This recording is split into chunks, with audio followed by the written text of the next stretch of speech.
আসসালামু আলাইকুম। আমাদের মধ্যে বেশিরভাগ শিক্ষার্থী বা বেশিরভাগ টিচারের মধ্যে একটা কনফিউশন থাকে ইংরেজিতে।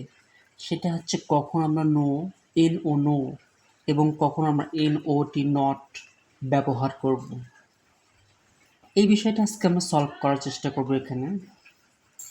নো বসে নাউনের পূর্বে। এটা আমাদের মনে রাখতে হবে যে এন-ও নো সাধারণত নাউনের পূর্বে বসে। এটা আমরা এখানে একটা এক্সাম্পল দেখাতে পারি কীভাবে নাউনের পূর্বে বসে। আমি এখানে অলরেডি একটা এক্সাম্পল লিখে রেখেছি। সেটা হচ্ছে আই হ্যাভ নো মানি। এই মানিটা এখানে নাউন, আর তাই নাউনের পূর্বে এখানে নো বসেছে। আশা করি আপনারা নো এর বিষয়টা বুঝতে পেরেছেন। এরপর আমরা নট কখন বসাবো সেটা এখন দেখব। নট বসে ভার্বের পরে। তাহলে নট কিসের পরে বসে? ভার্বের পরে। বিশেষ করে অক্সিলারি ভার্বের পরে নট বসে।